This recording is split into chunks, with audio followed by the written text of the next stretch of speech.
What is up, guys? Mike Merlinski here with the Metal Webzine. Welcome to episode 29 of All the Metal Podcast. This is going to be part 2 of our 2020 Sons of Azrael interview.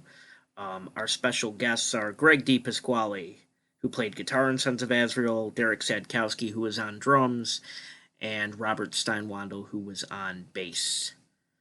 You probably know these three cats from a multitude of bands, and I won't go into all that right now because this is hardly the time or place. I'm going to conduct another few moments of silence for Tony Lorenzo and Joe Syracuse, and then we will get into part 2 of the interview, and this will be the conclusion of this series. Enjoy, guys.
Next question. Next question. How many we got? 105 more? Oh, we're halfway through. We're halfway through right now. Oh, so this will only be 5 hours. Shotgun. Sorry. If you'd like to. I mean, I like the natural approach. Derek, do you miss your afro? Do I miss my what? Afro. Yeah, Oh, I thought you missed your probe. I do. I thought you said, do you miss your probe? Yeah, I miss that too. Yo, what if I had a Ford probe, dude? Yeah, that's what I'm saying. A 96 Ford probe? Ford probe. Dude, one of the worst names for a car of all time, but like I think it didn't have like a V6, like fucking Don't 185 change the horse. subject. Oh, yeah, sorry, Anyway. Don't change the subject. All right, We're that's talking my about fault. your afro. My afro. I'm a Yeah. deterrent.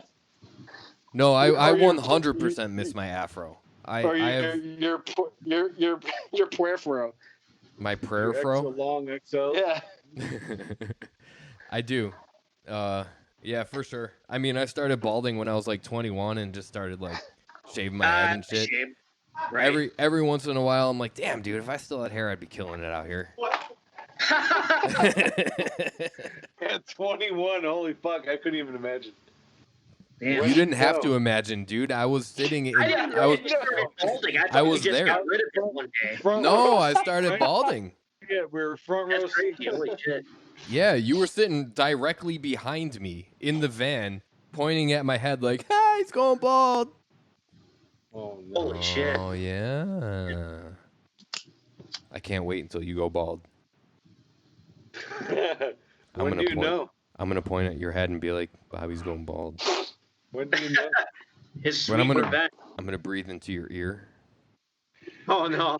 You know, real See, the deep. thing is, You're Derek's gonna go fro. bald Derek's fro. fucker. It's tough for me to think of Derek's fro without thinking about his. It's tough for me to think about Derek's fro without thinking about his triple Mad XL pills. white T-shirts and No, his that's fucking fucking extra long. fucking double wide Jenkos. You know. That look was iconic, though. I'll never That's forget the 13 first Cologne ever, bottles in the bathroom. the first true SOA gig. The first true SOA gig, at Extreme Wheels opening for All Out War. I'll never forget standing there watching. I remember thinking, "Oh, who's that Puerto Rican kid over there?"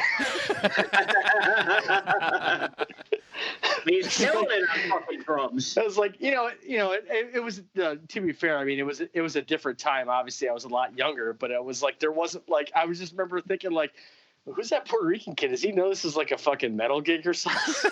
Like, and he fucking gets up on stage and starts grinding with that huge fucking pom-pom hanging off the back of his head. And I was like, oh, okay. Okay. Dude, I 100% look that Puerto was- Rican at that Yeah, stage of my life. absolutely. 1,000%. Yeah, I even absolutely. had Nike Air Force Ones on. Damn. Yeah. Then you find out the kid's got the last name Sadkowski, and then I was totally confused. Well, That was confusing for me too when I learned that. listen, man, it's still confusing for me. All right, so It's my life, damn it. Yeah. Holy shit. Anyway, Okay. For the group, when you were in Sons of Azrael, what was your favorite local stage to play? Broadway Joe's. I guess show place for sure. Right. Yep. Yeah.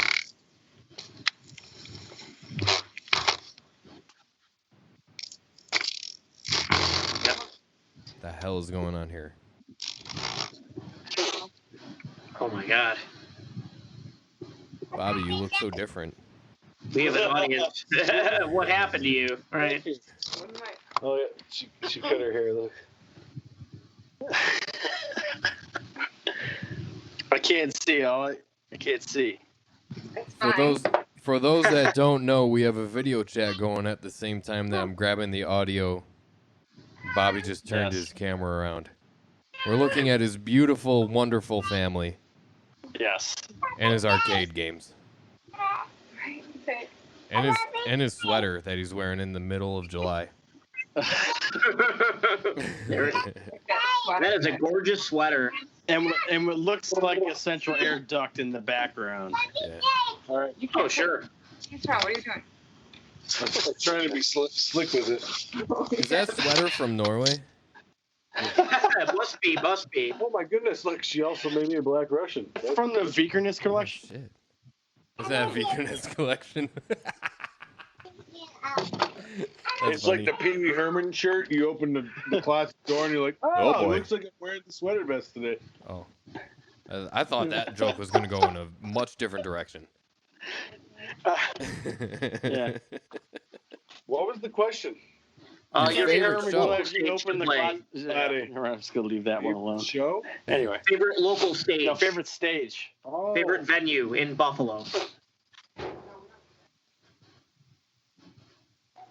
When you were somewhere. Mohawk days. I like Mohawk. Continental was good, but I definitely like Mohawk Place. Yeah, that's right. We didn't play Mohawk Place. Did SOA play? No, but they, No. SOA played Mohawk after you. Yeah, it was were like, out it was like there. one of Greg's first shows. That's right. Oh, No, it gotcha. wasn't. There's like a full, almost a couple, there's like 3 songs on. But yeah, there's definitely going to be some videos coming out. Because Mr. Mike Marlinski is going to give me a mini DV player. Yes, I have. Archives. Got at least. I heard he said he was 18 going to let tapes. you use it. I didn't hear him say he was going to Remember? use it. No. I have 3 of them, and he can have 1 of them. Oh, Yes. See? Yeah, dude. good. Oh, that means he's got to be there because I need Derek to record them. So we're all gonna go to his house and watch them.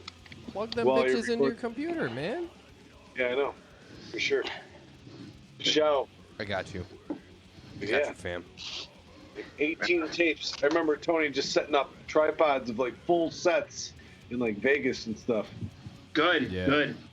That's awesome. Important to document. That was delicious. Yeah. All right. For the group, what were your favorite out-of-town venues while on the road with Sons of Azrael? My God, St. Catherine's anywhere. The Fillmore in Philadelphia. We only played there once. Yeah, I know, but it was still fucking cool, right? It was fucking cool. We had a fucking dressing room with like 2 cases of beer that we got to share with Turmoil. That was the shit. Dude, that Oh, was hell awesome. yeah. Yo, Turmoil's a cool fucking group of dudes, man. They Yeah, were that's awesome. insane. But everybody they were totally that ever awesome. met. We're talking about a Hey. whole bunch of bands that nobody's heard of in the last 5 to 10 years, but dude, Turmoil's yeah. awesome. They were awesome dudes. I remember specifically when we found out about that gig, that like, when we why are found we out all- Turmoil was going to be on the show, I remember Well, I remember we were all pretty stoked, but Joe was like, oh yeah, ass over tea kettle, falling over the moon, stoked for it, because obviously he was a hardcore kid and he fucking loved Turmoil. I was wearing his nail shitter shirt that day. That beautiful, like, full art. Oh my god, it was like, yeah, it was a good when shirt. I see that on, I'm like, what a band name too, Nail Shitter. I mean, Nail Shitter. That just sounds so uncomfortable. Dude, that's up there with a band. Imagine shitting. Unsettling. Does not sound appealing to me. I saw a band that I wasn't too keen on, but their name was awesome. It was Pissing Razors. I was like, damn, dude, just call yourself gonorrhea and get out of here. But whatever, man. Like, dude, whatever. I mean, it sounds cooler. Like, I remember, like, how gullible I was, you know, back in the day. Greg's giving me epiphanies and such, but, like, I remember my uncles. Like, yo, like, pause Greg giving you epiphanies. Like, okay. Yeah. What does that mean? Can we go back and like, what does that mean? Rewind that just a little bit.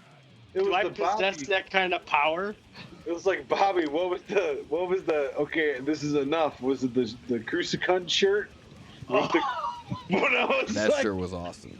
Well, I will tell that story. Like, I will tell that story. I wish I had that shirt. My family would ask me, "Are you okay?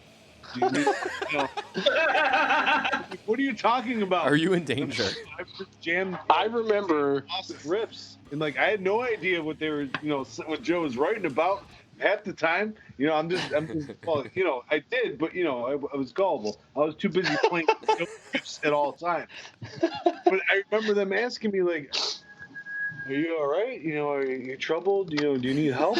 I'm like, what are you talking about? And then looking back on it, reading the lyrics, looking at the shirts, I'm like, oh my god, they probably thought I was like, you know, ready to like, straight up sacrifice people. Hey, like, you joined the cult. I'll never forget. I love to hang out and play righteous jams. So listen, if I could, I would right now make a meme with the Always Sunny in Philadelphia font, and I would say that Bobby discovers he was in a death metal band. Yeah, Greg, okay.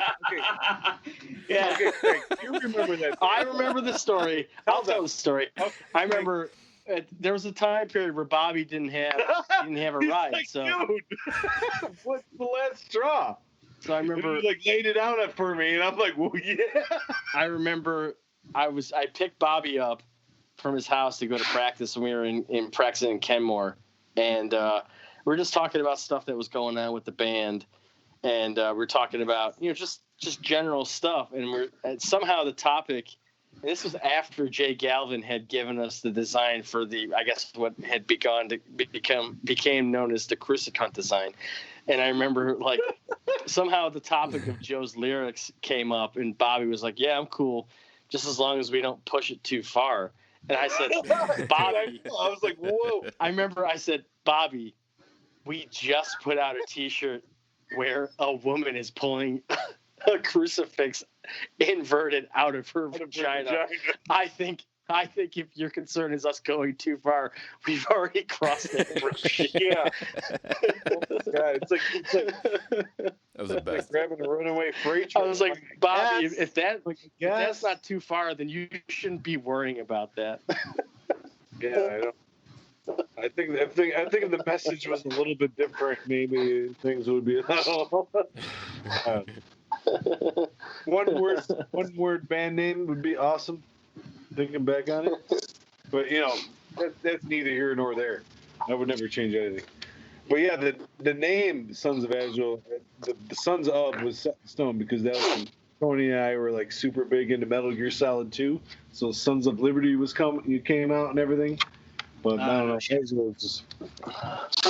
Remember? Okay, Derek, do you remember when all of a sudden we got our Conjuration of Vengeance album, and it was like, why the fuck is this in lowercase? And everyone looked at me like I had antlers on.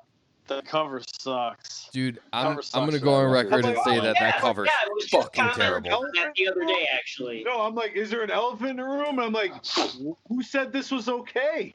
Yeah. I don't remember, but I remember. Is it too late to go back and getting that record? Like, dude, Trevor was printed them all. Like, what the fuck, dude? Who designed the cover? I don't like, know. Who cover was sick. But it should have been. Well, no, the actual artwork was done by a company. I don't know if they still exist, but they're called Sons of Nan. They, I think, were tight. I'm assuming they were probably tight with Trevor from Unearth, and they were commissioned to do the album cover. And we'd seen other work that they had done, and it was pretty cool. And just for some reason, my biggest problem with that album cover is the logo. The logo on the album cover is so fucking just bland. It doesn't make justice at all. Mike, I shit you not. We got it. I'm like, this is not us. Like, this is not at all. I've always thought that. I was just talking to somebody about that the other day. Like some motherfucker just threw this pile of shit font on my album that is amazing. I know, right? You're not selling it right. Look at me. I'm like, my only remember was like it was lowercase, but we got the initial artwork. I'm like, no.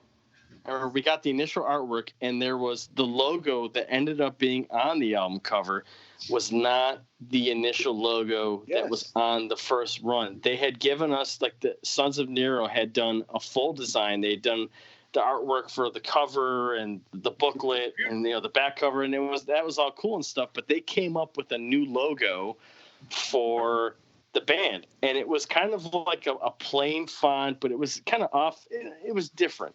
Ultimately, it would have been better than what we ended up going with. Dude, I was cut all the way out of that whole thing because when we originally got like the first draft, I was really pissed because they misspelled like tons of the lyrics. I think they misspelled like Bobby's last name.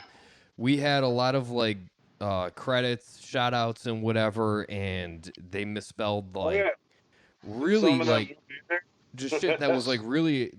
We wanted to kind of show that we weren't just some like new kids just showing up and trying to be cool. Like we checked out metal, we were fans of the genre, we knew what was going on, and we knew who were the names to kind of drop. Like, hey man, we're aware that this stuff is happening. We want to make sure that everyone knows in listening to this album that we're aware of the big things that are happening in metal. We had like a whole little like thank section, greet section, and a whole bunch of other stuff, and they just like threw that all to the fucking wind. They didn't give a fuck. Like, they misspelled lyrics, names. Any person that knows how to go on a computer can copy and paste or just write content, retext something that's already pre-written. Yeah. Everything that we sent them, I typed out in the first place. So I don't know how they fucked it up. Exactly. So how do you fuck that up if it's already for copy They're just paste? being dickheads. I don't know. I don't know. While getting paid for it. But the cover sucks. Yeah. The cover we didn't like it. It's not cool at all. Yeah. Dude, the old cover with the new Sons of Azrael logo looks mad sick though. Like that's what it should have been all along. I couldn't even imagine if that was a vision then.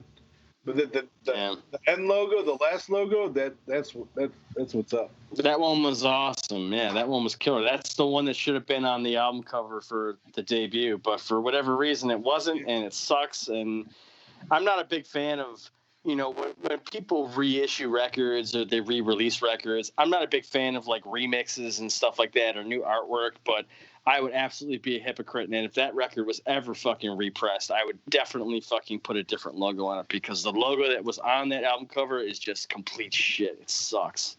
It's a stock font. Right. Yeah, it's stock font. Shit, yeah, really like no effort, no original graphic design, right? Yeah, I can't remember what the name of it is. I think it's like Fede Fracture or something like that. It's literally a font that you can download. You just type out the name. That was our logo.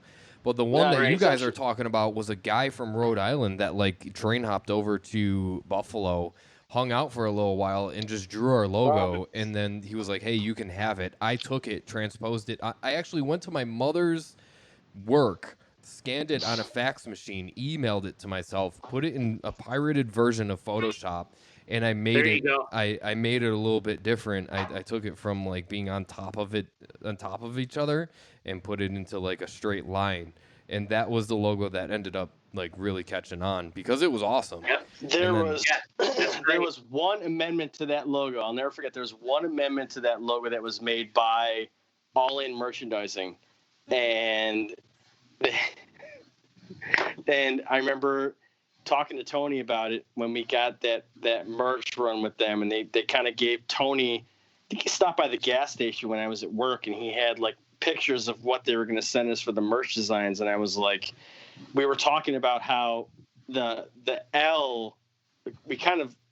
They did make one amendment. They made like the S hang down and the L hang down the similar length. So it was kind of like a Metallica thing. Right. You know, but that was really the only change made to that specific logo that you were talking about. However, it's the logo that should have been on the debut record for sure, because what we got was complete stock and complete shit. You know? It was present before that album came out. We had that logo before it came out. It was on one of the shirts. Yeah. It was on one of the shirts, you know. But we were looking for something newer and better, and we ended up just kind of... We didn't get it. I don't know. We did not get it. Didn't get it. We got ripped off. We should have got our money back. That's the long and the short. Do you remember when we went to ESP, we were going to try to get like our own little thing. Yeah. Reach around. Good one. E-company. Sponsored. Yeah.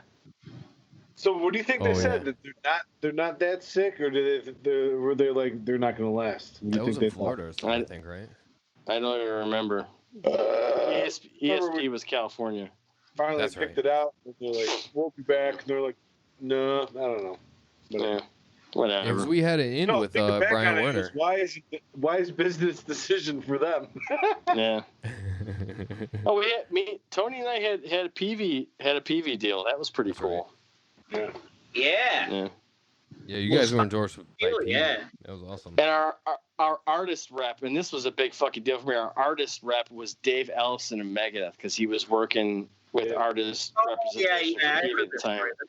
That was fucking amazing. I had Dave Ellison mail contracts to my house, and I was like, a total mindfuck. And I was like, I can't even believe this shit's happening. I'm in this cool band, and I got Dave Ellison. I'm fucking working with Dave Ellison via email, on contracts for endorsement deals for PV. I was like, is this heaven or Iowa? I don't even fucking know. It was amazing.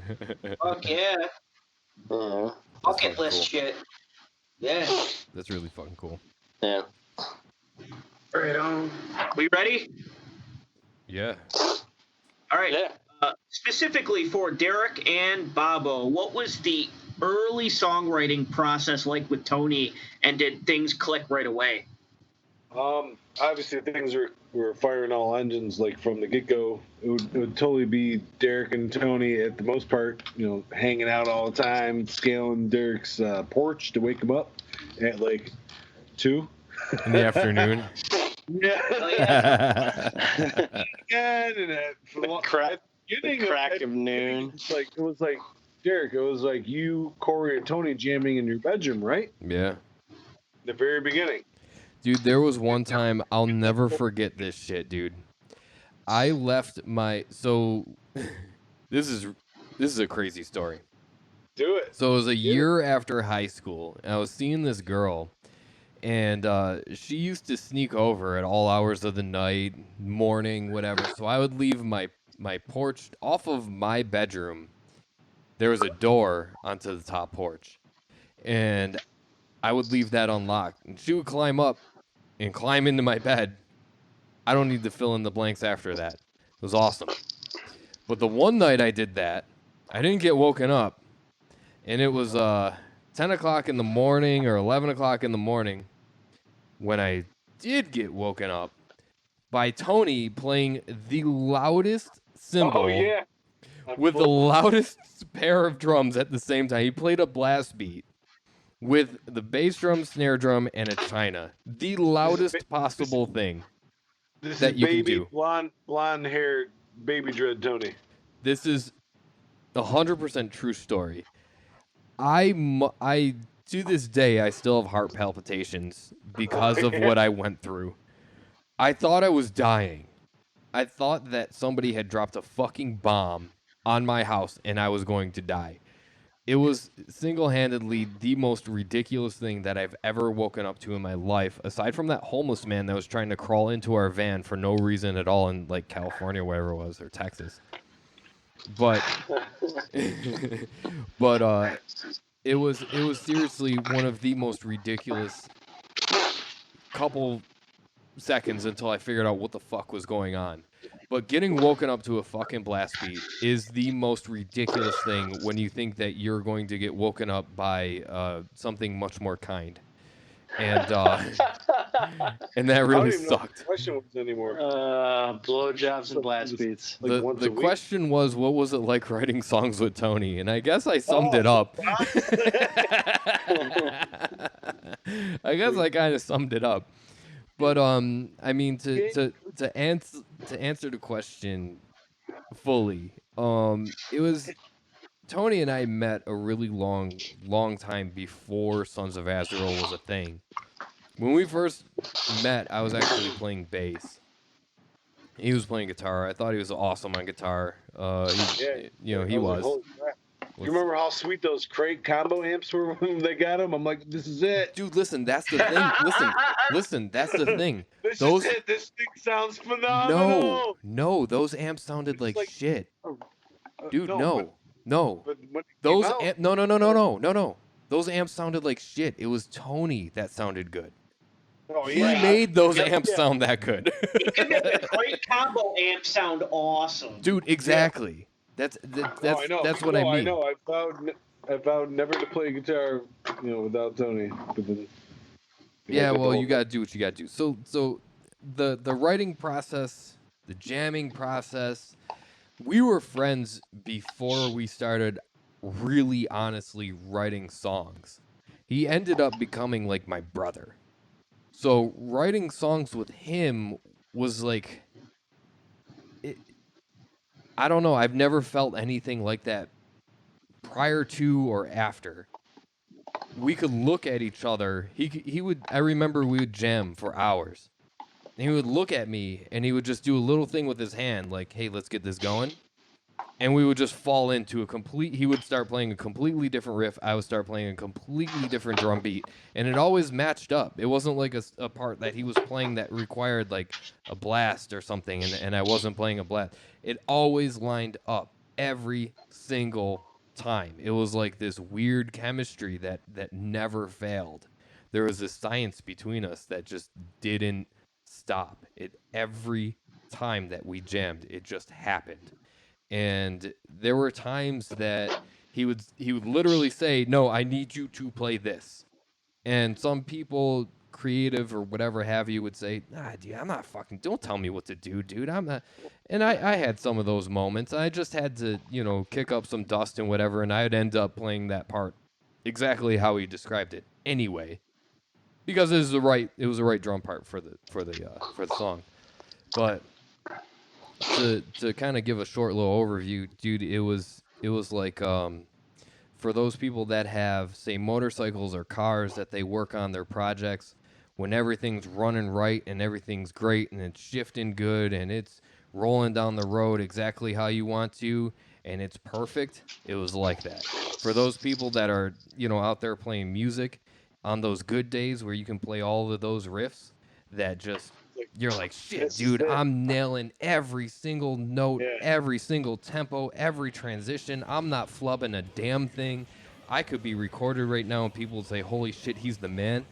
That's what it was like every single time. So it's like, it's amazing. This is it. Every time. It really was. I remember there were times that he and I would just fucking jam. We would have friends over, you know what I mean? Because it wasn't all about Facebook and Instagram or whatever. It was back in the day where you hung out, just went to practice spaces, and we would just play in front of people. Check this out, man. Yeah, we would play in front of people, and it would just we would sit there and play for 30 minutes or an hour, improv.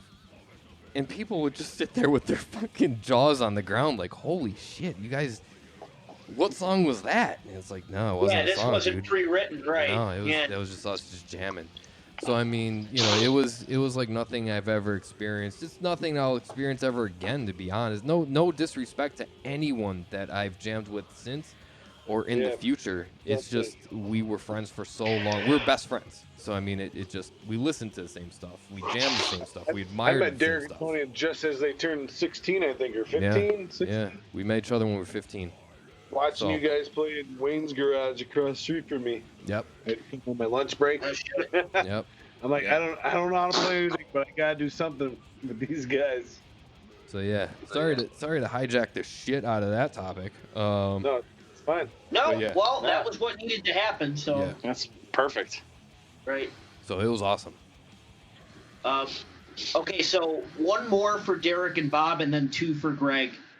But for Derrick and Bob, you probably touched on this a little bit already with the last story, but describe the initial formation of the band. Oh shit. So the initial formation of the band really, so you got to tell one story to get to the other. So there was another band that was called the Blood Red Theory. It kind of fell apart, and I said in the beginning, I said, shit, I'm not going to play drums anymore.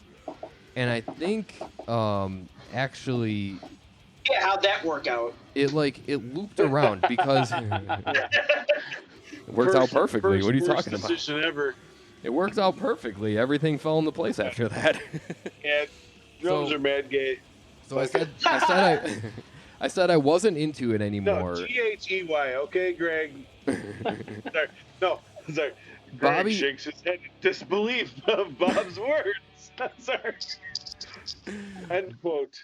Bobby, Tony, and I think it was Corey started jamming with some other. I still don't know the guy's name. I don't even know his name.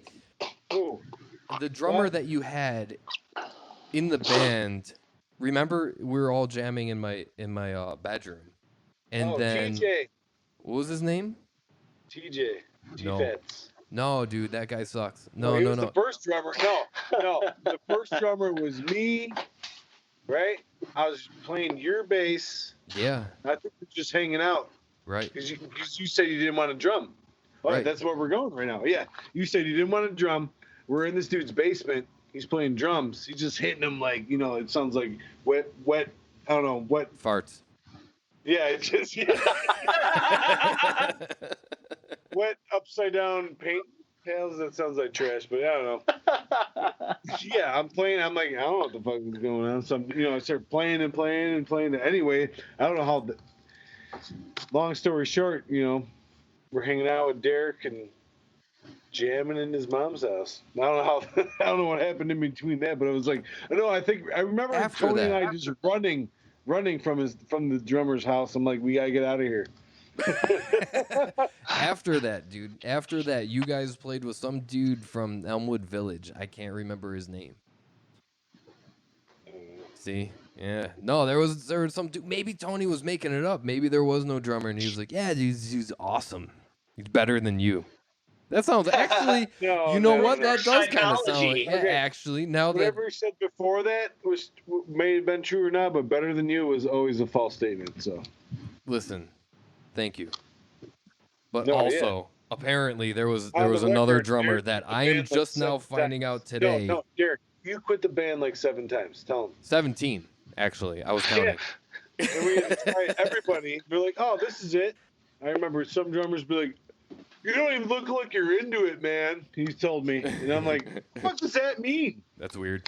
That's a weird thing to tell another dude. How do you know what I'm thinking? That's definitely something you shouldn't say to another dude while playing music. What if I was like totally into it and this is my resting bitch face, Yeah, your old face. Seriously. Fucking seriously. My ultimate riff face, and I just look like shit. Who knows? My ultimate riff face. Yeah, ultimately it's always gonna be you, Derrick. So. Yo, baby, whatever. you want to see my ultimate riff face? No, Let's but talk about these rhythm guitarists we went through. So today at 11:12 p.m. probably had 7 rhythm guitarists. On Tuesday, July 21st, I just figured out that there wasn't actually another drummer like I thought there was. Wait until you hear how much we paid for our first recording and how long it took us to figure out why we paid so much. No, because Derrick said this is how much we have to record. Relax. Hold on. Let me finish this. Wait. Let me finish this story before I get to that one. Hold on. We were supposed to do that. I signed something that I wouldn't say. We're just fucking talking about this, man. No, I said, no, Dave is here, man. Dave's not here, man. We already opened the door. Dave is standing in front of us. Go ahead, Derek. Dude, I can't believe they gave us ... We were like, dude, why did you tell them how much they gave us? We could have got like a new trailer. Dude, I didn't know. We have derailed. And then he was like, oh, This is a big it's derail. going to be 300 now. It's going to be XXXXXX. We didn't say that, but that's what I thought. I don't know what you're saying. I'm sorry. It was not your fault at all. It's my fault. It's my fault. Yeah, the experience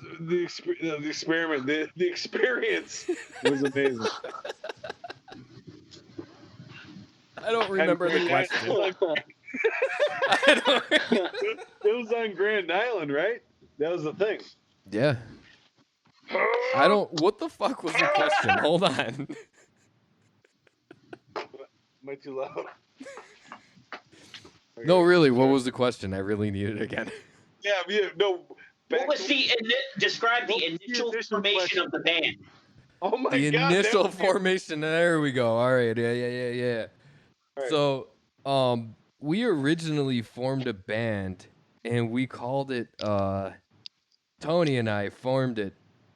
Fuck, man, it was 2001, and it was September. It was literally September 10th, 2001, and we formed this band. And then September 11th happened, and we were like, "Dude, is that a good sign or a bad sign?" And it was a really bad sign for everyone. There's a little bit of spoiler there, but we formed that band, and between then all the way through, I would say about 2004, there were about 5 to 6 members in that band. We had a dude named Tim Partika, awesome dude. Vinny Mai, another awesome dude. Corey Carez, awesome dude. Mystery drummer number 1. Definitely not. Yeah, I'm sure that happened. Definitely may not be real. Definitely Unlikely not an story. awesome dude. Definitely not an awesome dude.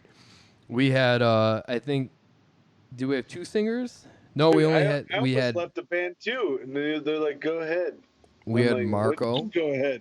Marco sang for us for a little bit. Yeah, Marco was I was gonna go back to that. Marco was the original singer, and we jammed with him like the most. And all of a sudden, I don't know what He happened, just but didn't give a fuck. I don't know what happened before there. our first show with All Out War, he just disappeared off the mat. And He did, before our first I show. know this guy named Joe Syracuse. Then he came in, and it was like from day one. I'm like, wow, yeah. But No, he laid down. Well, He laid it down. we needed a vocalist, and we just kind of no. out. That was the thing. Like, it was Joe or nobody. It was instrumental or Joe, because that dude was bounced. Oh, look at you, Greg. You got the HD going on. Oh shit! Look at him go. It's all angelic and shit. He's like, yeah, Amazon just Yeah, dropped look off. at that glow.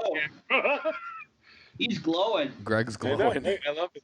Greg Anyway, glow. once again, we can't see glowing Greg. So yeah, the How about original that formation. sidewalk performance with you and Greg.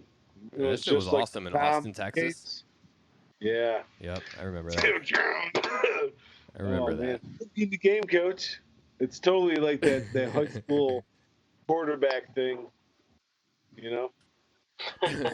Put me in, coach. Come on. Then again, like, you know, when I'm at work, I'm like, I did everything I ever want to do in my life. You know, I hung Sounds a out, little sweet grim. dudes, toured all over the United States. I'm like, and then when I was done, I'm like, what do? I'm like, let's make a family. So now I have 4 kids, and number 5 is on the way. Listen, I swear on everything, I thought you were going to say I have 4 families.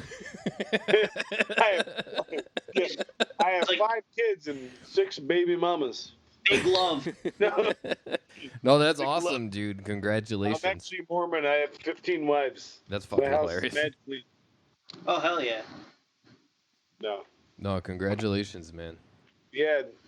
Seriously. I wouldn't Big trade moves. anything for our experiences, guys. Bobby's a straight shooter. I am a straight shooter. And I have to thank Greg for my son. My son was conceived from Holy direct. shit. Hand to That sounds God. fucking ridiculous. Yeah. All right, look, you can see me hand to God right now. Son was conceived by direction of Gregory DiPasquale. Greg, Esquire. why are you blushing so much? No, Greg, I remember when you told me that you said there's a trick to make it a boy, and I'll teach You it gotta to you. clench the dominant hand butt cheek. Yeah. There's a trick. I can show you how to make it a boy. I remember you telling him that. At All right, max climax, Greg's oddly clench quiet. the dominant hand butt cheek, hand to God. It's gonna be in freaking wiki tomorrow, man. Wikipedia. It's gonna be 999.1% accurate. We're talking about what Greg told us, babe.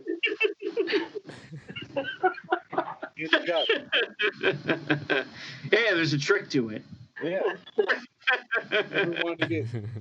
You ever want to have a boy, there's probably an 82% chance I'm going to go with. Oh, yeah, sure. No, yeah, sure. Okay, well, I'm going to go with 100% chance because I had 3 girls before that, so, and they're all Logan Robert because they're all surprises. every girl is Logan Robert. I don't remember. Last time I don't remember what cheek I clenched. Oh my god. All cheeks, even I don't know.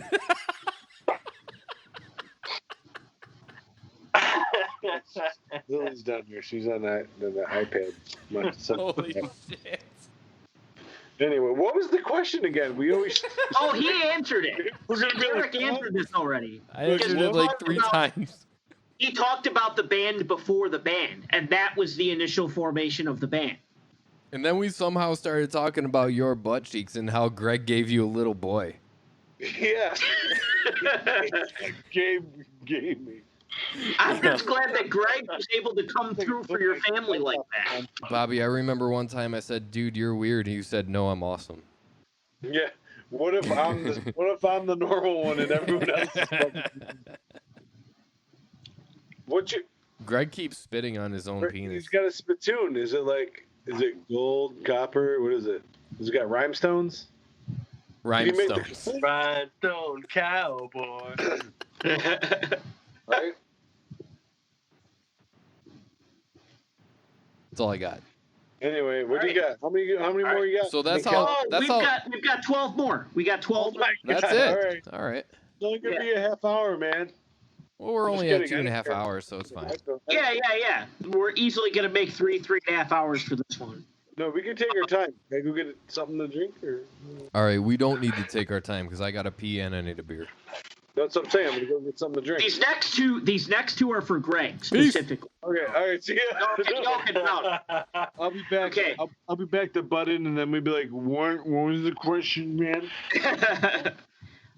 Greg, what was your first band practice with Sons of Azrael like, and what was the first song that you learned? Dude, you practice next to frisbees? That's pretty dope. I guess my first practice was, I guess it would have been, I guess there's kind of a little bit of a backstory to it.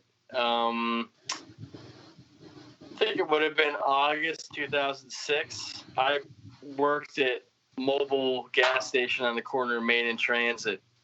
And at the time, Joe Syracuse worked at Pesci's Pizzeria right across the street. And so I had gotten to know Joe not only from shows and shit, but I would see Joe. Yeah, I would see Joe like every day because he'd always be in to get cigarettes and Red Bull or whatever, and then ultimately, just shoot the shit for a few minutes when he was in between deliveries or whatever. And one day he walked in and he got his shit, and before he walked out the door, he said, I don't remember if he said something like, "Derek or Tony are going to call you today. You should answer it." Kind of like dramatic, a little bit. Right. And obviously. Right. Prelude, yeah. Yeah. When he said something like that, and I was like, well, obviously they're not going to call me. He wouldn't say something like that if it was just to call and hang out and see how I was doing or whatever. At that he point, was definitely alluding to it, yeah. Yeah. At that point, I kind of got the hint that they were going to ask me to at the very least jam or try out or something. And I don't remember who called me. It might have been Derek. It might have been Tony. But they're like, hey, man, what's going on? We want to talk to you about some stuff with the band, and do you want to meet up or whatever? And I think we met up at like Mighty Taco on Transit Road that night, and I met up with Derek and Tony, and we talked about stuff, and they asked me to join the band. And I was like, wow, that's pretty fucking awesome. And so I was like, I kind of, I don't know what went into it or whatever, or why they asked or whatever. But at that point I was like, this is definitely something I'm really interested in, but let's, before, I guess it's a little bit of a poker face, I suppose, but I was like, well, before we jump into the sack, let's jam and make sure that there's like some semblance of a chemistry there. And so they're like, yeah, that's fair. So I think like maybe a few days later, I went to Derek's mom's house where they were jamming at the time. And, they had just come out with what would have been like the last demo before like the signed era. And I think on that it was a 2-song demo that they recorded at Bill Farside's house. And it had Trail of Flesh and Angel Dust on it. And I think that was just being finished up, actually. I don't know if that was actually done yet when I first jammed with them. So I think I came over, I jammed with them. I think I probably ran through Mortal Human Form and 5597. And, it was obvious, that there was, the mentality was there. We were on the same page, like we all liked a lot of the same kind of music, and it was obvious that there was something there. So I think after the first practice, I was like, yeah, let's do this. So I don't remember exactly which one it was, but I would think that the first song I ever jammed with them would have been either 5597 or Mortal Human Form. How we got to that point, as far as like them asking me to jam, I mean, I don't even know. I mean, again, I think I made a joke before. I think hair had something to do with it. Right on. But all of a sudden you just show up. You're like, why am I here? I don't know. You're here to join our band. I don't remember what went into them asking me, but that's kind of how I remember it. Just like that. So, yeah, right on. I guess that would have been the first practice. Yeah. Alrighty. Not counting the Memorial of 2017, what was the last song you played live with Sons of Azrael? Oh, the last song that we played at the gig in 2011, that would have been Mortal Human Form. Okay. Which would have been, I think, the last song that we played at that memorial anyway, so. For the group, the coolest band you guys got to open for? Corpse. I mean, it was a fest, and it was a 2-stage thing. So, I mean, right? We played in the same venue as Cannibal Corpse like 3 hours before they did. So I guess we did open for Cannibal Corpse, So yeah, it was fucking awesome. With the lowercase font misspelled. Oh, fuck yeah. That's how you do it. Yeah. So I think that we're real AZ. Yeah. I think that would have probably been the coolest. I mean, it wasn't like a direct support kind of thing, but it was still a big day, a big show at a cool venue, at a big venue, and they were the headliners. So yeah, we opened for Cannibal Corpse. I remember everyone was pushing like the metalhead cabs at the time. Like that was it. Everyone's got the metalheads. I didn't know anyone that had one except for Tony. I'm like, what the fuck's a road case? And he's like, I got this road case. Well, Oh my god. Those metalhead cabs were just cheap little cabinets with Celestian speakers stuffed in. Yeah, they would take it. Yeah. But, Yeah, puppy. What? Oh god.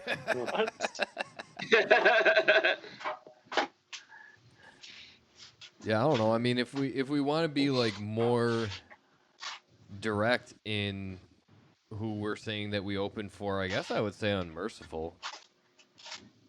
Like, if you're talking about the coolest band that we opened for, I would have to say Unmerciful, man. Like, Yep. those dudes are fucking nuts, and their fucking riffs were insane, and the drumming on every single song blew my mind. And I mean, you know, when you played with them, was it John Longstreth, or did that happen later? No, it was with King. It was with James King. Longstreth, he was only in the band for that tour that Sepulfile and Nethergrave opened. The more recent one. The more recent. Yeah. Yeah. It was, Okay. it was just that tour because he played the drums on that record and he did that one tour, but that was just kind of more of a session thing. But, you know, James King was fucking awesome too. I mean, he was kind of like, you know, he was like kind of hot shit in the drum circles at that time. Yeah, he was up there with Derrick Roddy. In my eyes. Merciful was like on top of death metal more now than I did back then, which is weird. You know, I'm older and that's a really intense style of death metal, but for whatever reason, I like that style a lot more now than I did 15 years ago. It's for whatever reason, it's aged really. Side jokes. You're going to discuss as a group Greg Know My Balls and the game with crematorium. What? So, Greg Know My Balls was something that Tony said. That. I know what that was. You have to, you for sure have to tell this story because you were literally the recipient of the phrase of Greg Know My Balls. So. I remember we were in a hotel room, and I think we were in Texas, and I don't know if Tony, I think I was in the bathroom or something, and Tony came, because I think we were hanging out at the pool, and it was an outdoor pool at the hotel, and I had come up to get something or go to the bathroom or whatever, and I think Tony came up into the room while I was in the bathroom, and I walked out of the bathroom, and Tony was like, he was like half naked, and he was like changing his pants or whatever, and he just goes, "Greg, don't, my balls." that's fucking literally the entire story. Greg, no. My balls. Yes. It probably has everything to do with their beloved friend Wayne Kubiak, because I believe Tony saw his balls, taint, and asshole within the first like 10 minutes of meeting him. Oh, that's right. Oh shit! Yeah, that's right. Oh shit! That's true, right there. You guys were like just turning 16 when I met you. Yeah. Has anyone seen the movie Waiting? Wow. Have you guys seen the movie Waiting? Oh, yeah. Yes. Yeah. Yes. Yeah, the goat was a really big thing back then.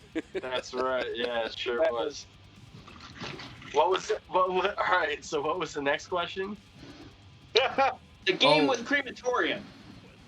So we played. Remember, I'll tell this one because it's ultimately over the course of an entire 6-week tour. Triggers kind of thing. So no, it was a whole big game that we played, and it's kind of funny, but it's kind of sad at the same time.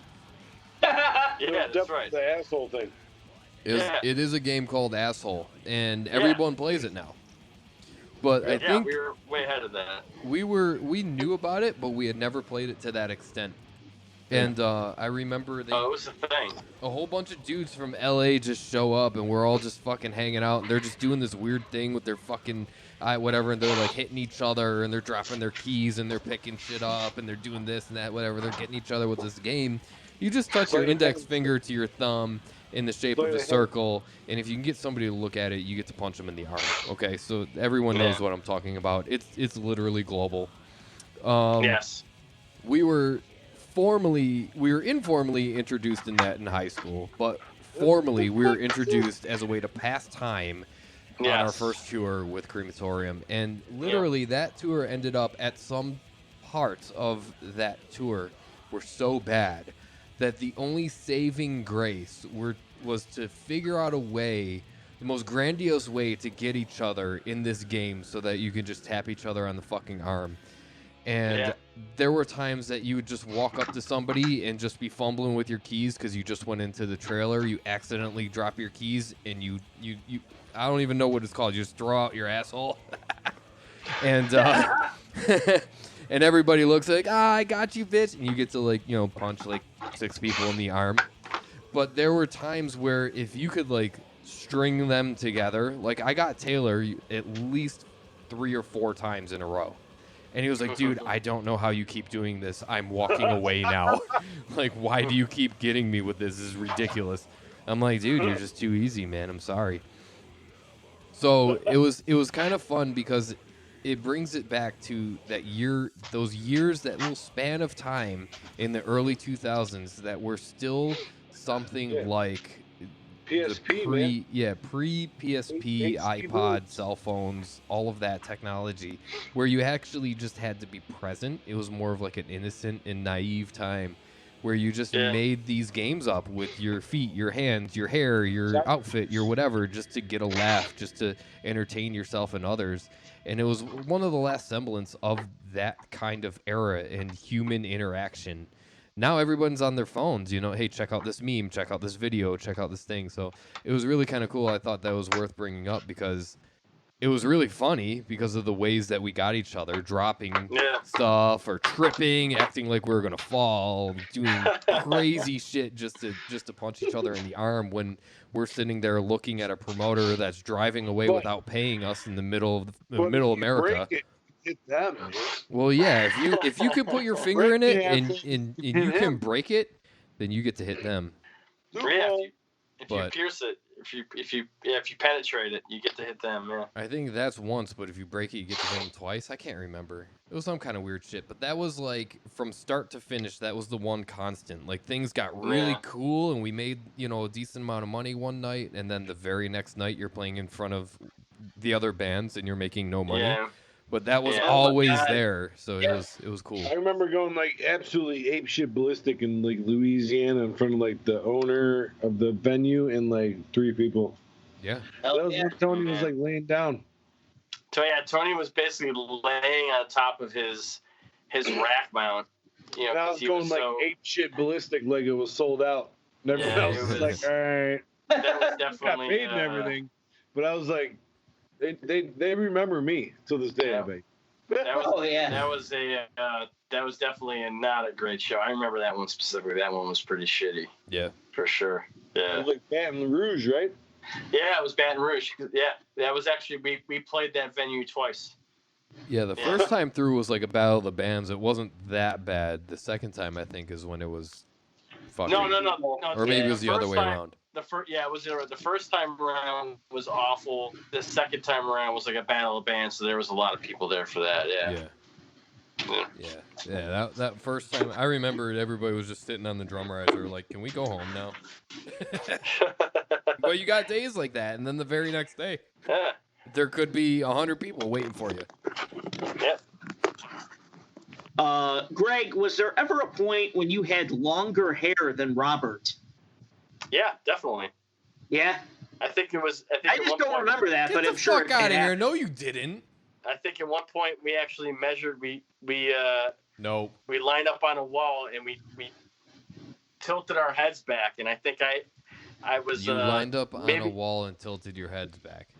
Yeah, like we stood in front of a wall because I think it had come... Where the fuck was like a circus deal. Someone was like, whose hair is longer, Greg or Bobby's? And I think we lined up in front of a wall and we just kind of like tilted our heads back, and they kind of fucking.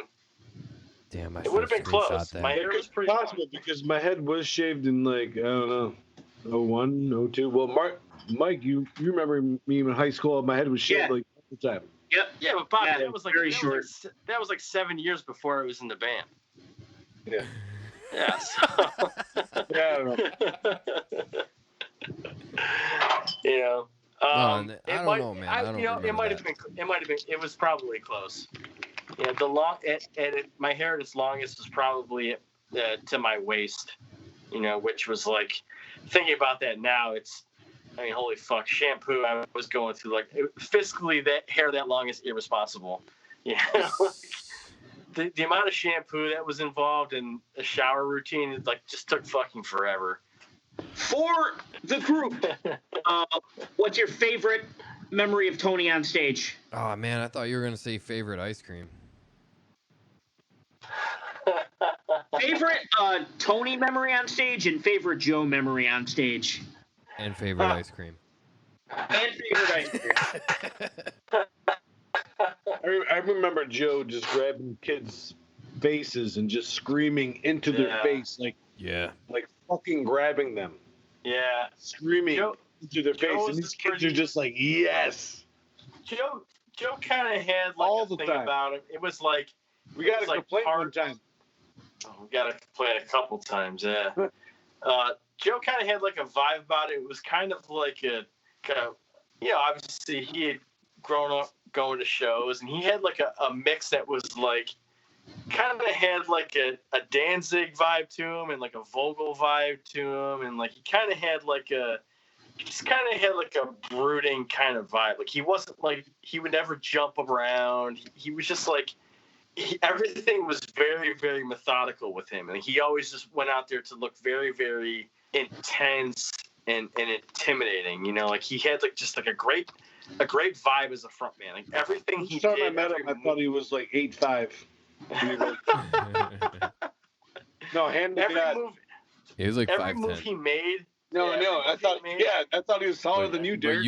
But his personality, he was 9'23", and like every movement he had on stage was very authoritative. Like it was always very like it was always very powerful, you know. Yeah. So that'll always be my memory of Joe on stage. Is that everything he did it had like a power behind it, you know, which is I love that shit, especially if it's aggressive or heavy music. Right. Tony's vibe, I mean, it was, you know, it wasn't totally, you know, it was kind of, I had a lot in common with it, you know, I mean, like we had a similar vibe. We both wanted to go out there and just, you know, get nuts. Something special was coming out. He had a little more bravado. He had a little more bravado than I did, for sure. He was a little maybe more aerial attack, and I was maybe a little more ground attack, you know. But like, he just there's really not one specific memory for either of them, because there's so many of them that just kind of blur together, and so many of them were similar. Like, because, you know, once you go out on the road and you're playing night after night, and, you know, eventually, like, what you do just becomes part of your routine, and you don't even think about it. Like, you just go up there and you do what you do, and you don't even think. And so we would just go up there and we would just play, and what would happen would happen. And inevitably, because we were very consistent as performers, a lot of the shows, you know, obviously there's exceptions where there's shows where maybe something, you know, out of the ordinary might have happened, or like fights, or, you know, we had to stop the gig or whatever the fuck. But like, yeah, I mean, Joe and Tony had like their own deal, and it was all just like, you know. No, so, I think to kind of not one specific moment for either of them, just their general vibe is what sticks out. I want to hijack this question and rephrase it into kind of what your answer was, which, what is your favorite trait of their stage performance that you like the most? Right. And I think I think Greg really outlined it. I mean, I partially remember Tony climbing up on like scaffolding on the side of a stage. Where was that? It was a staircase. It was a staircase, and it was in Sarnia, Ontario. It was the gig that Backless actually played with us. Is that where it was? Yeah. Yeah, it was like Greg was saying. He was more of like a high flyer, man. I mean, he really was. I don't know exactly why, but he took to doing crazy Sons of shit. Azrael will not be alive to this day if it wasn't for Tony Lorenzo. Yeah, I mean, like jumping around, running back and forth, spinning around, combat rolls, climbing up on shit. I mean, all sorts of stuff. And then when he was done, we would get off a stage and we would mosh to the next band. You know, I mean, it was high energy all the time. And to me, the thing about Joe that I would appreciate, like I said, I hijacked this question a little bit and kind of reformulated it. Their favorite personality trait of their stage presence or stage show. Joe, like Greg was saying, kind of had like that methodical pace to him, which was awesome. It's one of my favorite things about him. Off stage, behind the scenes, or just as a normal person, if you've ever seen the movie Goodfellas, he could almost be a cast member of that movie. Because I remember he would turn around to me and he would say, "Are you seeing this shit?" Like, it would just be about whatever, or I feel like an asshole. And it was like, Right. dude, all you did, you were I just remember that. yeah, you were just talking, and all you did was accidentally spit your gum out, and you're acting like it's the end of the world. You know, he was a very I don't mean it in a bad way whatsoever. He was a dramatic guy, where like small things meant big things to him, and it always made for either a little bit more of understanding of how he was interacting with things and places, or to kind of understand what meant a lot to him. And it was always kind of like a learning experience, and it was really fucking cool, man. He was a very unique person, and he would sit there and he would be funny in 1 minute and then completely serious the next, and you were like, oh, I just learned something new about human interaction with the world. Like he really made you understand things that you wouldn't have even thought about before. Like there was a time that I had before I had a travel case for all of my hardware, I just stuffed it into a hockey bag. And we nicknamed it the death bag because whenever you picked it up, you got stabbed in the side with some, yeah. It was at least 150 pounds, 125 pounds. Sucked so bad. Yeah. It was Joe's goalie bag, right? Exactly, yeah. And when you It picked it sucked up so and you bad. slung it over your shoulder, you risked cracking a rib because a stand would just stab you in the side. It sucked. It was the worst thing about tour, hands down. Awful. And I remember I got to the trailer before Tony had unlocked it, and I just put it on the ground. And there were these girls just kind of like flocking around Tony, which wasn't rare. Oh, I remember. I know exactly where this was. This was in San Marcos, California. Yes, it was. San Marcos, and there was a girl who played guitar, and she was talking to Tony and me about playing guitar after our set, and then I'll let you pick it up from here. So they're geeking with this girl about guitar or whatever. I don't even remember what she looked like. I mean, she could have looked great. She could have looked like ass. I don't know. She probably. Honestly, I mean, San Diego. Great ass. You know what I mean? Like, yeah, she probably looked great. Like great ass. She probably looked great. But that's not the focus of the story. The focus of the story is that as Greg and Tony were talking to this lady, Joe comes out carrying, I really think it was like one of my drums or maybe just a cash box, whatever. Just his nothing. He was carrying nothing. He wasn't carrying anything? As this girl was talking to me and Tony, used his mic in the bag, zipped That's up. Fucking hilarious. As he walked behind the girl that was talking to me and Tony like this, like with his fucking hey, what are you gonna do about it? Yeah. And then he fucking bit it over your bag. Dude, he never say he bit it over my bag ever again. So he So he tripped over my fucking stand, the death bag. The hockey bag full of shitty stands. He trips over it after like making a weird gesture of, "Hey, what are you going to do? Oh, look at me. I'm fucking great." Whatever. And just totally mocking this girl unbeknownst to her. Instant karma kicks in. He eats shit over this death bag. He must have went on for an hour. How come you didn't tell me it was there? I look like a fucking asshole. I had this vision of talking to this girl with Tony, and then seeing Joe walk behind it and then watching him just topple over the bag. And I had this vision of you being in the trailer, like organizing something, and then hearing the commotion and then sticking your head out like, what the fuck just happened? And then looking down and seeing Joe on the ground. Like, it was just like this huge, like, comedy of errors.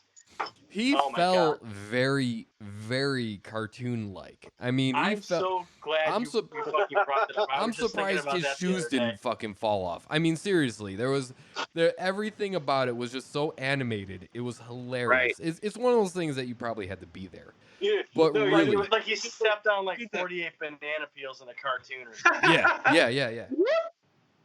It was fucking hilarious. But his whole personality, I told that story to kind of loop it around. He really had like the Italian American type. And why didn't you fucking tell me? Oh, I'll just go fuck myself. You know, that's great. You didn't tell me anything about it. He had that undertone about him that what I just thought was absolutely wonderful about him, because he was very methodical on stage and off stage. It was always like this kind of like, oh, you think you're a tough guy, huh? Yeah, okay, well, go fuck yourself, you know. But it wasn't really that animate. It was something that he came about honestly, and I think that was a testament to his character of just being funny but stern and methodical, but at the same time stoic. It was really, he had a really, really, really cool and unique personality, only that he had. I've never met anyone like him. Right. Yep. Is everyone satisfied with that? I am. Moving on. Okay. Was it Tony who named the band Sons of Azrael? I think so. Yeah. I think so, because I think he was... Who? The Angel of Death, bruh. Yeah, I can't remember who. I think it was Rob Hawk that he was hanging out with. And they just... Rob.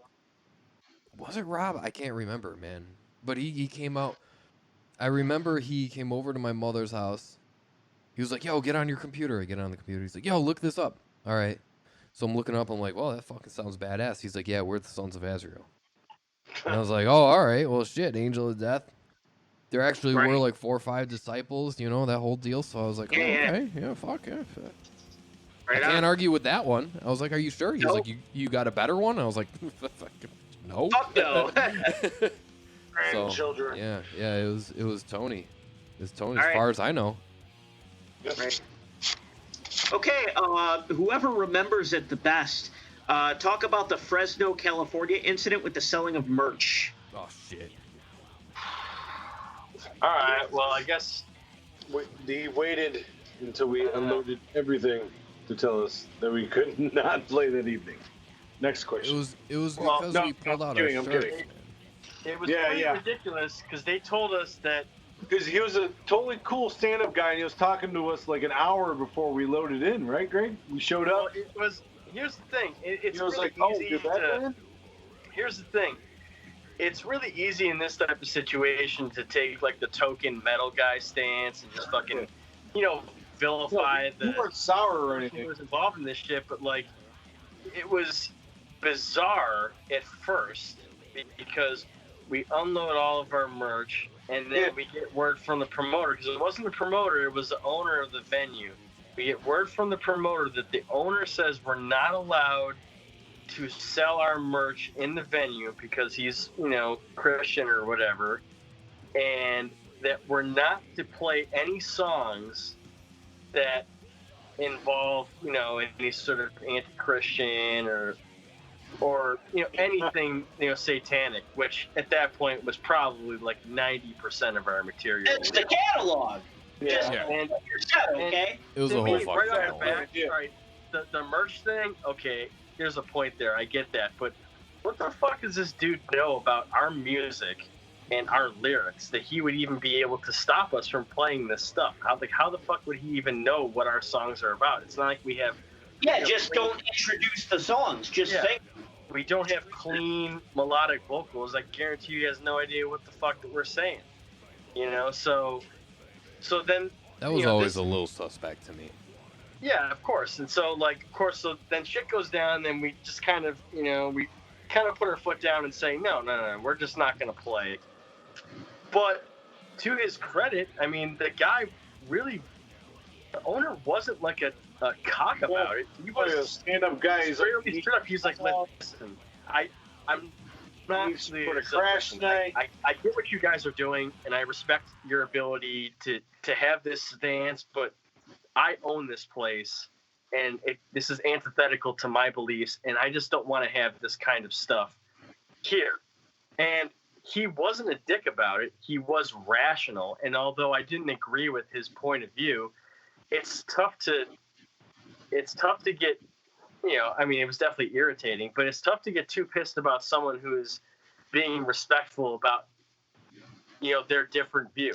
And so, I mean, it was something that was unfortunate, and I wasn't happy about it, but I wasn't too mad about it because the person just wasn't a dick. He wasn't disrespectful to us in a way. He was just saying, listen, this is just how I am in my life, and I just don't like to have this stuff around. And it's like, listen, I could get that to a degree. And to his credit, we ended up with a flat tire that night in his parking lot, and he helped us get a new tire on our vehicle so we could leave. Wow.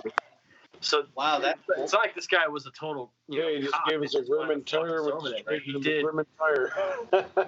He did help us out later that night when we needed it. So it's like, for me, it's easy to just be token metal and be like, oh, fuck that guy. He's trying to fucking step on our dicks or whatever. But I mean, at the end of the day, he was able to put those differences aside and he needed help. So it's like, in the same breath, it was like 115 degrees out, and then like the weather stripping on the van was like liquid and like creeping up the glass. That was when we were pouring sweat with him walking like 20 feet to the venue. That happened and it ended in up Kansas. being like one of the better shows too. Like there was a lot of people. Like it ended up being one of the better. It was packed. It ended up being one of the better attended shows, which was unfortunate because there wasn't really a whole lot on that particular tour, But what do you do? So that's a big missed opportunity, right? Yeah. But when you're young and full of piss and vinegar, man, you just sit there and you stick to your guns.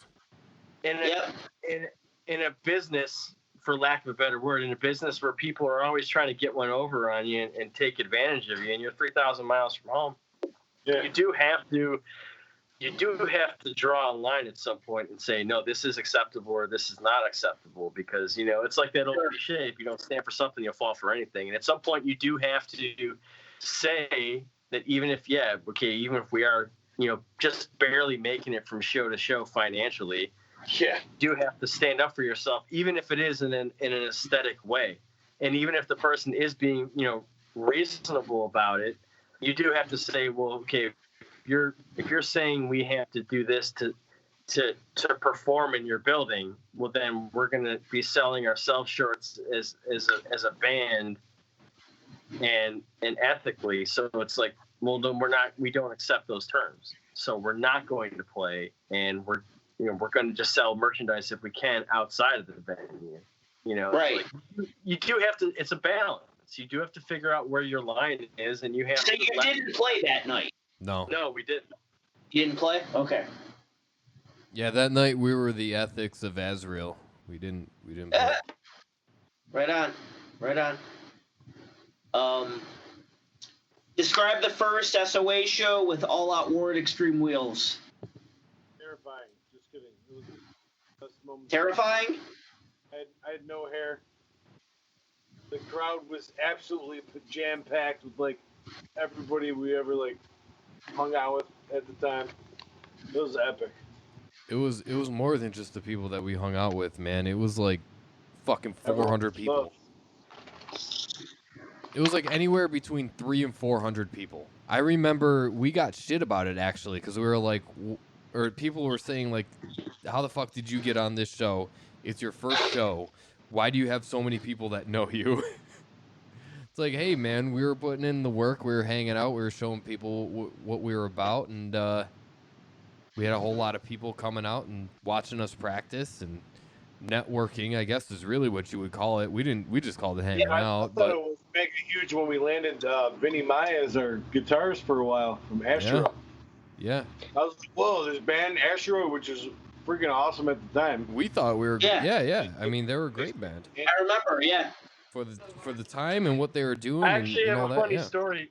I got a funny story about that All Out War gig, which is, I was at that show. Obviously, I wasn't in the band yet, but I was at that show because obviously I dug All Out War. Was the But cool I dimension. actually, I said this would be a cool dimension. Yeah, dude.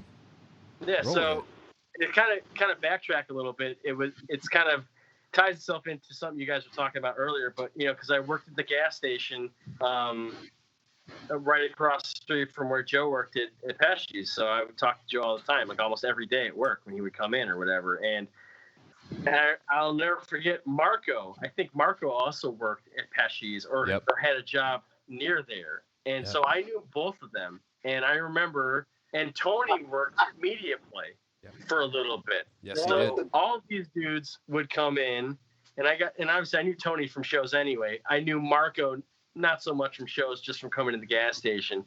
And I remember Marco came in and was telling me about how he's in a band now, and our first show is in a month or whatever, and we're opening for All Out War.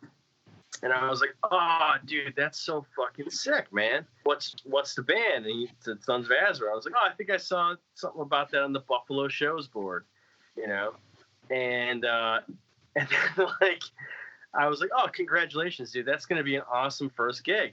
The fucking next day or something like that, maybe a day or two later, Joe came in. He goes, dude, I just fucking joined a band as a singer, and our first show is opening for All Out War next month. Hell yeah. And I was like, wait a minute, what band are you? And he goes, Sons of Azrael. I was like, there was a dude in here yesterday that just said he was a singer of that band. Oh my God, revolving door. That's hilarious. Yeah, so I was like, okay, well, cool, congratulations. And then I was wondering, well, is he going to be the singer by the time they get to the gig? They've already had 2 in the last 3 days, so. But yeah, I remember seeing them, it was cool to watch them because you could tell right off the bat there was something that was a little more death metal-y inclined, which was definitely kind of rare air in Buffalo at that point, for sure. Yeah. But anyway, I digress. And there was some Puerto Rican kid on drums, so. Yeah, that's right. Yeah, so to answer that question on my end, that first show with All Out War was, I didn't sleep for like 2 days. Which isn't actually, that's kind of like par for the course for me, man. I don't really sleep. But I didn't sleep for about 2 days. I didn't eat for about a day and a half. I couldn't stop thinking about the show. I couldn't stop thinking about what if everything went right? What if everything went wrong? What if we got up there and everybody was just like, they're all right? What if people are like, dude, they're the best shit in the world? What if people are like, they suck? So I was just feeling like every single emotion that you could possibly have. And foreseeing all possibilities, right? Yeah. So, I mean, it was a really, really big fucking deal for me.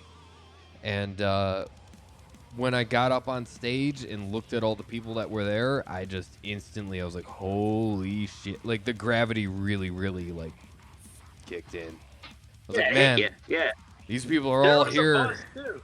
There was a buzz about the band because you guys had that demo come out. I mean, it was a really, really rough sounding demo. Like like not like you guys played it bad, but like the production was really fucking raw and rough. DiPasquale, but there was something to Phil from Life Lead, right? Yep.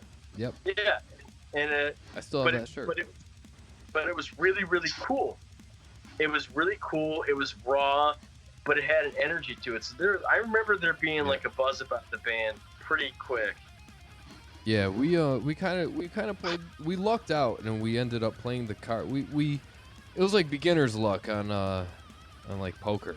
You start playing poker, and you just kind of like get a couple hands, and it's just kind of like, that's beginner's luck. It just kind of happened with us, where things happened, and we knew people that knew people, and everything kind of lined up. We ended up playing our first show with a couple hundred people in front of us, and it was crazy. I mean, I got up. Killed it, right? Yeah. You played well? Yeah, we did. Well? Yeah, fuck yeah, we did. And I mean, the songs weren't that hard. I say that modestly. Well, at that point, right. Yeah, right. I mean, we were still 16, 17 years old, so they weren't too complicated. And we played, and I honestly remember there was one part in the song, I think it was in Never Revelation, which is another great song, honestly, for 16-year-olds to write. Just pat myself on the back there. There was a couple parts in that song that were a little weird, and the rest of it was just kind of a normal 4/4 kind of deal. Really easy style American metal music. So my entire memory of that show is setting up, saying, okay, let's go, starting that one part that I always fucked up in Never Revelation, and then the whole set was over. And it really went by about a minute and a half. And I said, whoa, shit, that's it? That's all I have to do? You did it. And then I got off stage, and I thought it was awesome. And we all hugged and high-fived, and holy shit, we're rock stars now. And you know, we enjoyed the rest of the show, went home, and said, yeah, let's do that for the rest of our lives. And yeah, of course. And then we tried and didn't. Yeah, but that's a solid run, though. In the run of Sons of Azrael, you've accomplished so much more than at least the majority of metal bands out of Buffalo have. So majority of bands in the world. Yeah. Sure. Okay. Last question for the group. Your favorite Tony moment? Oh shit. That is incredibly difficult. I understand. So, I mean, I guess right now, you guys may have gathered that dude's like my fucking brother, and that'll never go away. I mean, you know, as far as I'm concerned, we're blood brothers. So, the coolest thing, the most favorite thing that I could tell you about him, his personality or just him in general, was his determination to do something, which means whether it's write a cool song, write a cool album, have a great musical career, turn a musical career into an entrepreneurship, turn an entrepreneurship into multiple business ownings and own cool cars, motorcycles, boats. Take over a city with that power and become one of the most amazing people on the planet. He had this insatiable drive to just be like the coolest, biggest, most successful dude that anyone knew. And I don't know where he got it from. I don't know how it happened. I don't know if it's something that you're born with or you learn. But he was a person that just always had something to do that was cool or interesting or awesome. No matter what he did, you were just like, holy shit, how'd you do that? He wrote a... You would never think about doing ever. Right. He told me in like 2000, I want to say it was 2010. He said, dude, my goal right now is to drive, ride a bike, captain a boat, fly a plane. I want to drive a tank. I want to do everything. He was like, I want to captain a submarine. I want to drive, fly, and captain any possible thing. He was like, I won't stop until I'm running a train. He said, that's funny. I won't stop. He said, I won't stop until every single thing that I can do, I've done. He said, I want to be on the radio. I want to be on the TV. I want to have my own clothes. I want to have my own guitar. I want to have my own buildings. I want to have my own city. I want to have my own state. He said, I won't stop until I have everything that anyone has ever wanted. And I don't know where that comes from, because a lot of us are just saying, hey, man, give me a house and a girl or a guy, or, you know, a cat or a dog or both. And just give me a backyard or a front yard, a car or a bike, or it's always just like, give me a couple few things and I'll make the rest work. He wanted everything, but he didn't just want it. He also wanted to work for it, and he wanted to earn it.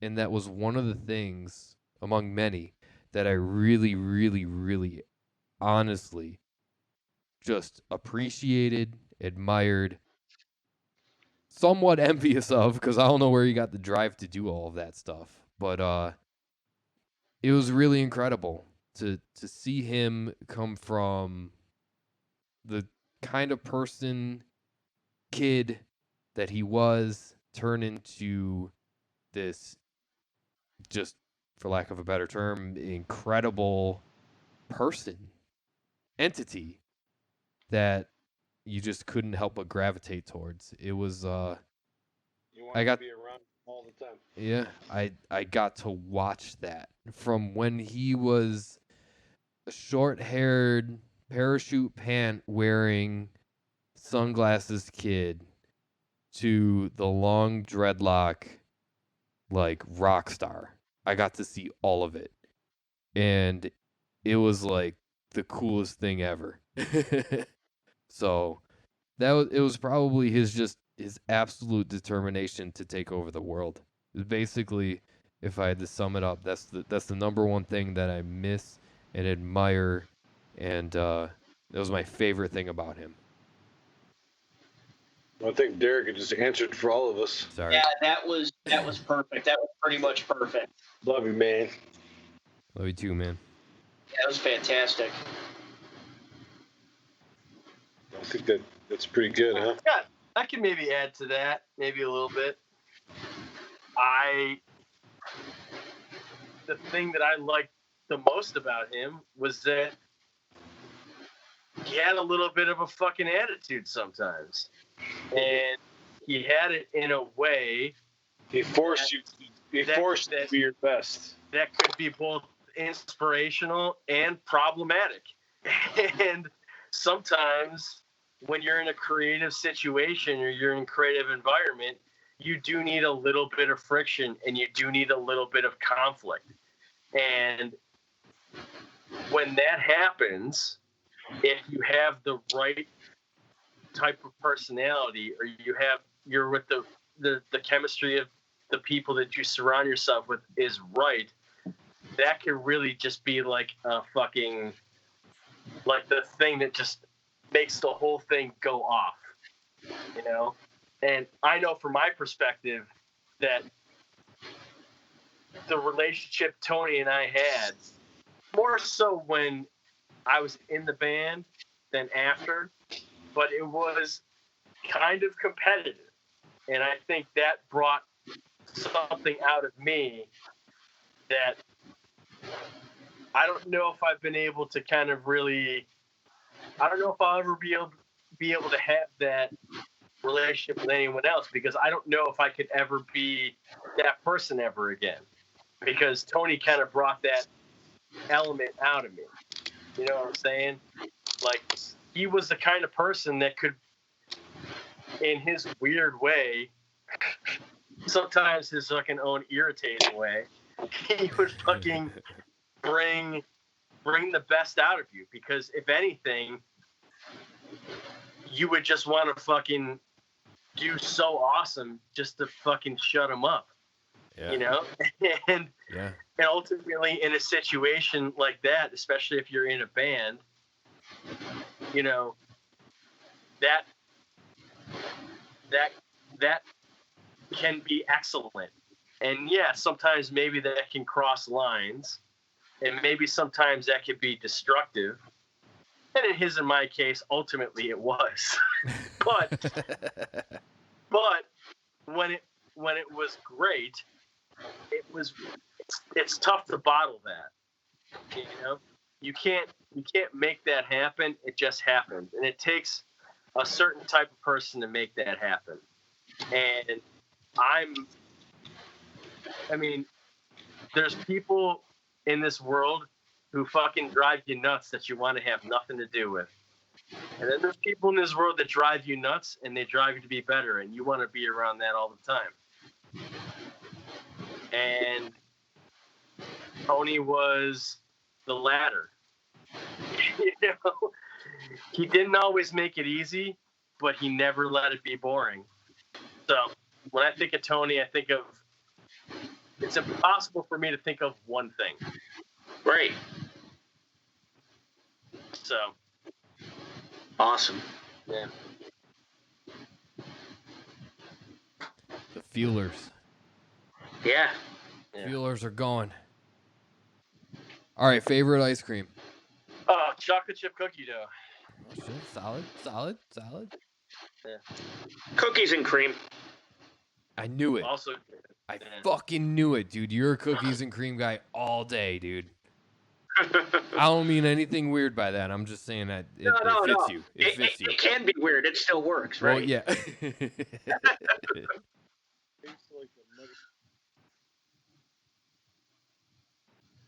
Yeah, I couldn't hear you at all. Muddy sneakers. Muddy sneakers, he said. What's that? I don't think what they the make fuck these. is Muddy Sneakers ice cream? Okay, I'll pick. No. Tell us what it is. Yeah. Because now I gotta know. Kind of like the, I don't know, peanut butter caramel swirl, and then it had like this capsulized chocolate with caramel inside of it, and you bite into it, and you'd be like, well, I don't think they make it anymore because it probably gave people heart attacks. Who made it in the first place? Yeah. Bob, Look it did up. you just make this up? No. No, I know what he's talking about. It's real. All right. Really? I'm going to open a different window here. Don't open a different window. Hold on, Muddy. Yeah, I'm Tony, Googling it. my hetero life mate. We lived together for a while, and Turkey we were Hill made it. inseparable for many years. Turkey Hill. It came out, I guess, in 1997. Yo, that's fucking crazy. I'll find it. I can't imagine something with all those ingredients being discontinued. I can't imagine That's really we weird. live in a society that would It says there's only one description. It says "mad good." It had peanut candies in it. Yeah, say it. I don't remember what it was, but it was delicious. You guys explain it all. White chocolate flavored ice cream with chocolate caramel and peanut candies in swirls of caramel. Yeah, dude. I have the weirdest boner I've ever had in my life. And it looks amazing, right?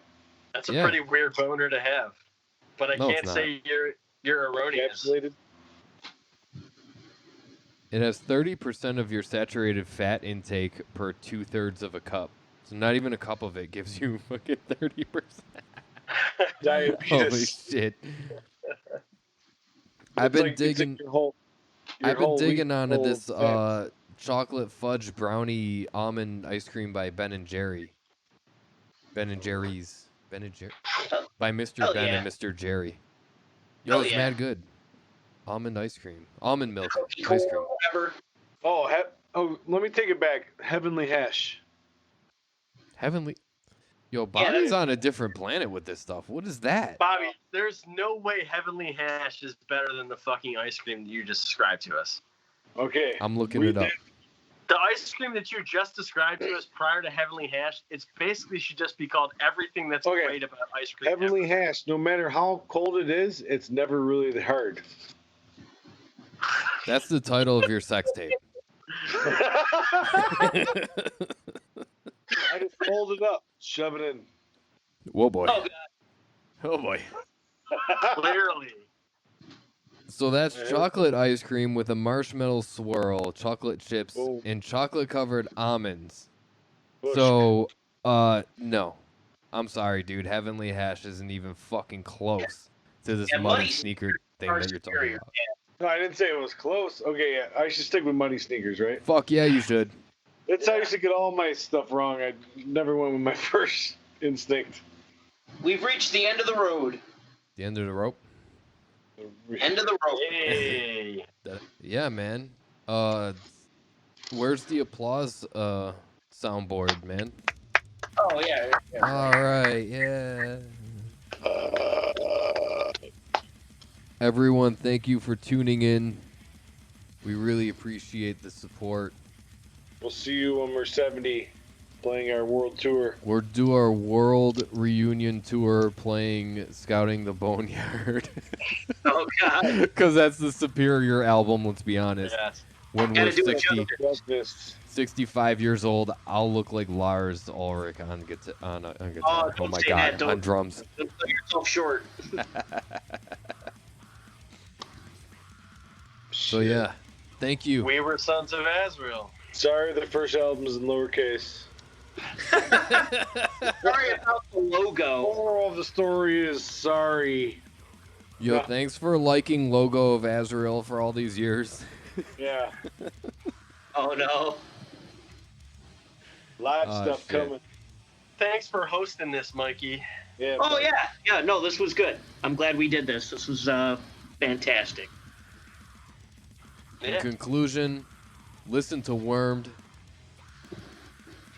drink beer, eat muddy Sneakers ice cream, and Ass. eat ass.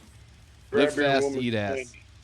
fanny. Grab your woman's fanny on the regular. That's all I got. That's all Bobby got. All right, peace. Trouble, just back it up here.